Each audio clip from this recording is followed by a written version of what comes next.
Beleza, pessoal? Então vamos aqui para o módulo 27, né? Esse módulo de eletromagnetismo, falando sobre movimentos de cargas elétricas dentro de campos magnéticos, tá? Lembrando que nós temos três possibilidades.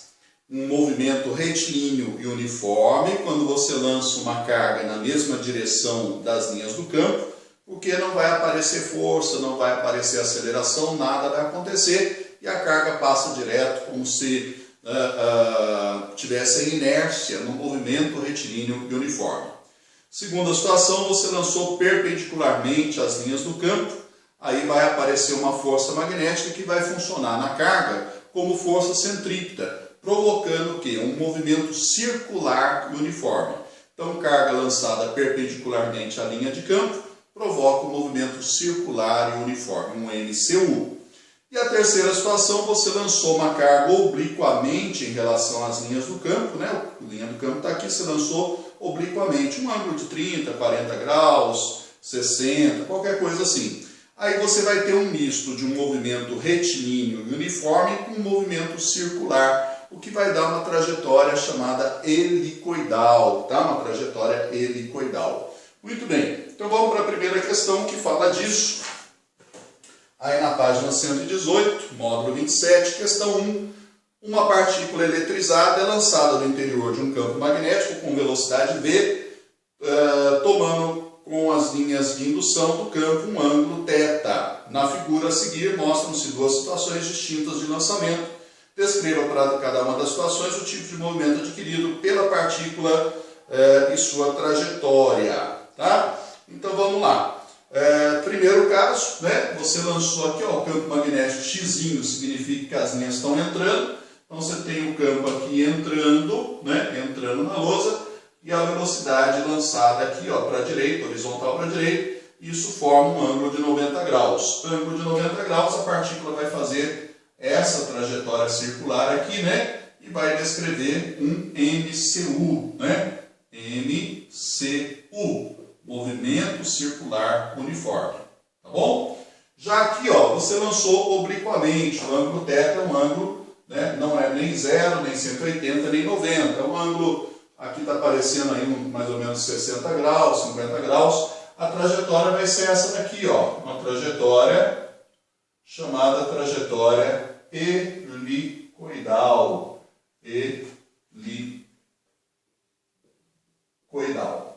certo? É um misto de movimento circular com movimento retilíneo. Tá legal? Tudo bem? Mesmo assim é um movimento uniforme, tá? A velocidade não muda de módulo, né? É um movimento uniforme. Movimento uniforme helicoidal. Né? Aqui é circular uniforme e aqui é helicoidal uniforme. Tá legal? O módulo da velocidade não muda, o que está mudando só é a direção e o sentido da velocidade. Beleza? Tudo bem? Então tá aí a primeira questão, né? As respostas são os tipos de movimento. Aqui eu deixei abreviado mesmo, e aqui eu escrevi, né? Que é um movimento um pouco não tão comum quanto esse primeiro aqui. Beleza? Vamos para a questão 2? Então vamos lá. Questão número 2. Aqui.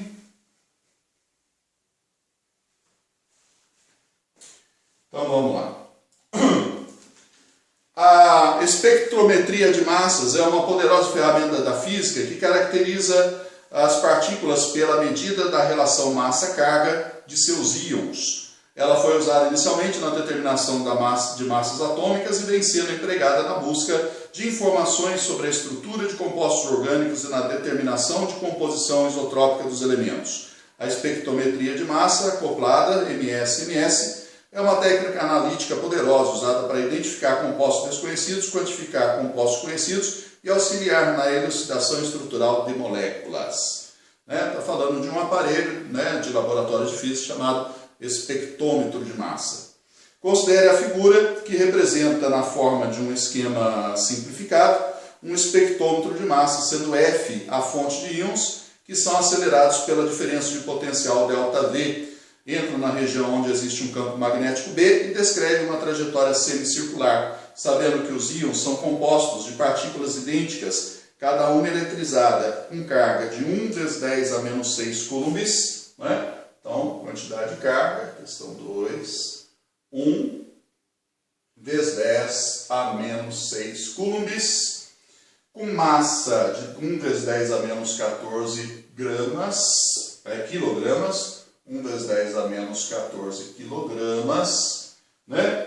E que penetram perpendicularmente na região do campo magnético uniforme com velocidade de 1 vezes 10 a sexta metros por segundo. 1 vezes 10 a sexta, é sexta ou é oitava?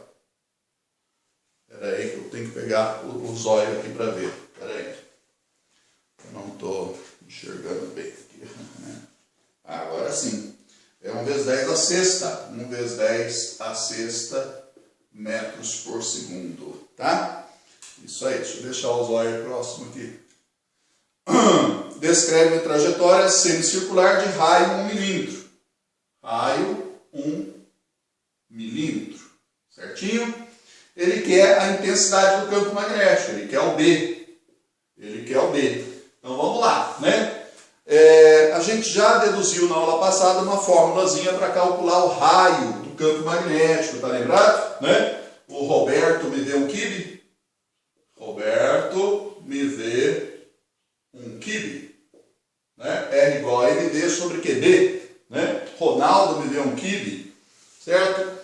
E nós agora vamos usar essa formulinha para achar o B, que é a intensidade do campo magnético. Só tem um detalhe, ó, tá tudo no sistema internacional, carga em coulomb, massa em quilo, velocidade em metros por segundo, o raio tem que estar em metros. Então, eu vou passar milímetros para metro dividido por 1000, né, ou multiplicando por 10 a menos 3.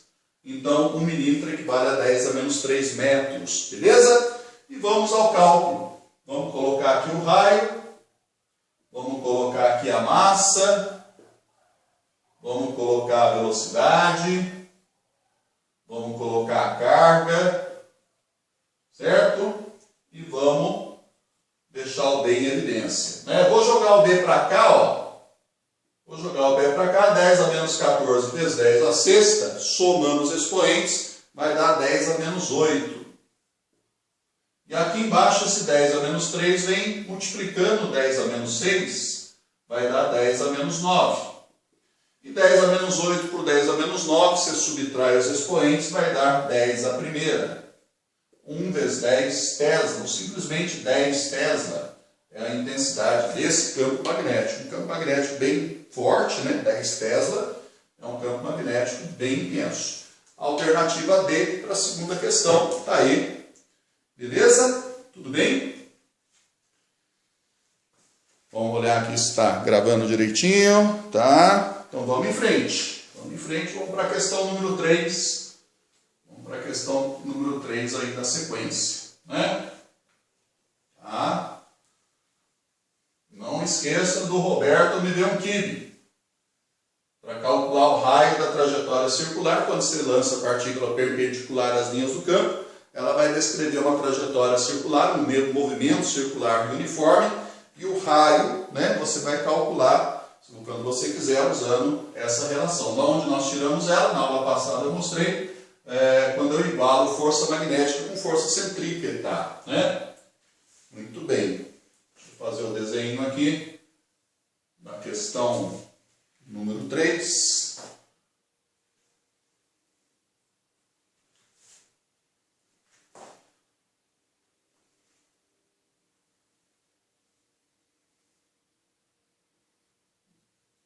Beleza?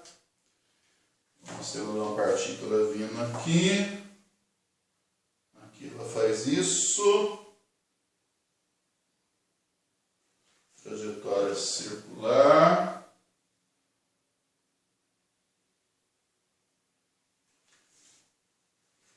Sai aqui.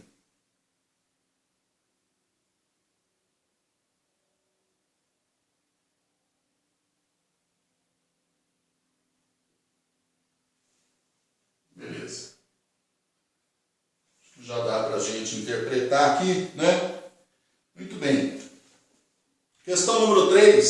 Na figura abaixo está representada a trajetória de uma partícula de carga positiva que atravessa 3 regiões onde existem campos magnéticos uniformes e perpendiculares à trajetória da partícula. Nas regiões 1 e 3, a trajetória são quartos de circunferência, e na região 2 a trajetória é uma semicircunferência. A partir da trajetória representada, pode-se afirmar corretamente que os campos magnéticos nas regiões 1, 2 e 3 em relação à página estão respectivamente entrando, saindo, entrando. Vamos lá. Regra do tapa, gente. Regra do tapa, ó. A carga entrou e veio para baixo. Então, a força magnética aqui, ó. A força magnética aqui puxou ela para baixo. A força magnética aqui puxou, né, para a direita. A força magnética aqui puxou ela para baixo. Né? Para baixo ela estava indo aqui. A força magnética não, para a direita. Força magnética aqui para a direita. Né? Sempre na perpendicular da velocidade. Ó, na perpendicular da velocidade. A velocidade estava aqui. A velocidade estava aqui, a velocidade estava aqui. E a força magnética forma sempre 90 graus, porque ela, fazendo semicircunferências ou quartos de circunferência, ela está funcionando como força centrípeta. Tá? Agora, você fazendo a regra do tapa, você descobre o campo. Ó, né? Força para baixo, ó, aqui no primeiro caso, força para baixo, tapa para baixo, velocidade para a direita, o campo saindo. Então aqui você tem um campo magnético aqui, ó, saindo é bolinha, B saindo. Aqui, ó, força magnética para a direita, né? Velocidade aqui, ó, campo entrando, a minha mão, ó, entrando, né? Então aqui eu tenho xizinho, campo magnético entrando. E aqui, força para lá, ó, força para direita, velocidade para cima, campo, minha mão aqui, ó, meus dedos saindo. Então aqui, novamente, campo saindo, bolinha. Então, saindo, entrando, saindo, né? Isso dá a alternativa E, é isso? Saindo, entrando, saindo, beleza, alternativa E. É só fazer a regra do tapa. Lembrando que a força magnética fica na perpendicular da velocidade. A velocidade é tangente à trajetória, né? Indicando o sentido. E aí você descobre, tendo velocidade, você sempre trabalha 3 coisas: velocidade, campo e força. Né? A força é o tapa, a velocidade é o dedão e o campo é sua mão. Né? Então você tendo 2, você descobre a terceira tranquilamente. Beleza? E vamos para a questão número 4. Vamos para a questão número 4 para a gente fechar esse nosso módulo, né? Essa questão 4 é bastante importante, viu? Questão 4. Tem provinha aí semana que vem, né? Então vamos lá. Vamos ver se está gravando direitinho. Tá? Então, a figura mostra a trajetória de partículas carregadas eletricamente, lançadas com velocidade inicial do mesmo modo, em uma região na qual existe um campo magnético de direção perpendicular ao papel e sentido emergente para o leitor. Tá? Então você tem aqui, ó, essa situação aqui, campo magnético saindo, bolinha, aqui uma fonte, emissora de partículas, né? Partículas com velocidade V0, com a mesma velocidade, e aqui trajetórias descritas assim, dessa forma. 1, 2, se tirar esse V0 daqui, 1, 2, 3, 4 e 5. Beleza. Então vamos lá. As partículas são o nêutron, elétron, próton e o positron, né? Que é um antielétron, certo? Só que ele é positivo. E um antipróton, né? Que é negativo.